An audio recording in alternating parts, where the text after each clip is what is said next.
오늘 만들어 본 술은 찹쌀 막걸리입니다. 레시피는 술익는집님의 레시피를 참고하였고요. 재료 이렇게 있고 바로 시작합니다. 먼저 찹쌀 200ml와 800ml를 맑은 물이 나올 때까지 잘 씻어줍니다. 이때 쌀알이 깨지지 않게 조심조심 씻어주시는 게 중요합니다. 쌀알이 깨지면 술이 씌어질 수 있습니다. 찹쌀은 계량컵으로 맞춰주시면 됩니다. 이제 찹쌀 200ml를 1시간, 800ml는 2시간 각각 불려줍니다. 불린 찹쌀 200ml를 씻고 물 400ml와 죽을 만들어줍니다. 죽을 만드실 때는 타지 않게 만드시는 것이 가장 중요한데요. 잘 저어주면서 만들어주시면 됩니다. 만들어진 죽은 식혀주시고요. 죽이 식는 동안 발효통 소독을 하면 됩니다. 발효통 소독은 열탕 소독과 에탄올 소독이 있는데요.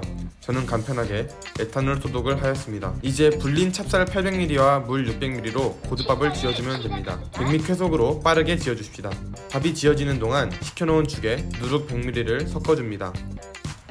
이때 가장 중요한 것이 손을 씻어주는 것인데요. 손에 있는 잡다한 세균이 술에 들어가게 된다면 술 맛이 이상해질 수 있기 때문에 빡빡 깨끗하게 씻어주셔야 합니다. 최소 15분 이상 물기가 생길 때까지 잘 섞어줍니다. 완성된 밥은 다시 식혀주시고요. 밥이 식었다면 술덫에 아까 완성된 밑술과 밥 그리고 약간의 이스트를 한 번에 넣어줍니다. 다 넣으셨다면 20분간 잘 섞어줍니다. 이제 뚜껑을 닫고 12시간에 한 번씩 이틀 동안 잘 저어주면 됩니다. 발효가 진행되는 온도는 20도에서 25도 사이입니다. 너무 덥거나 너무 춥지 않게 환경의 온도를 잘 조절하여 주시기 바랍니다. 12시간 뒤의 모습입니다. 약간의 물기가 생긴 것을 볼 수 있습니다. 저어주는 주걱도 잘 소독해줍니다.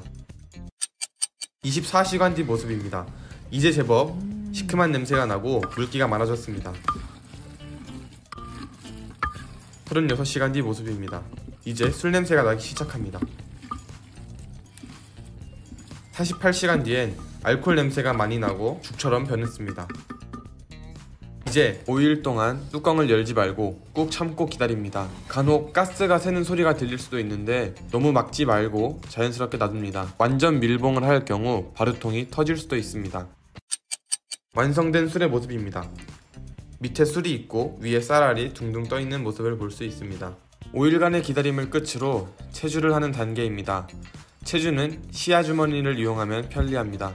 시아주머니가 없으시다면 면보를 사용하여도 괜찮습니다. 체주를 다 마친 술의 모습입니다. 뽀얀 모습이 아름답습니다.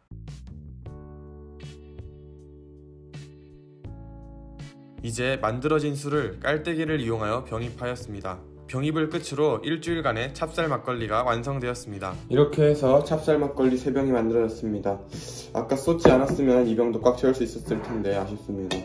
이렇게 만들어진 찹쌀 막걸리는 굉장히 달달하고요. 어디서 흘리면 찐득찐득합니다. 그리고 엄청 고소하고 꿉꿉한 누룩의 향을 잘 나타내는 그런 술입니다. 엄청 맛있습니다.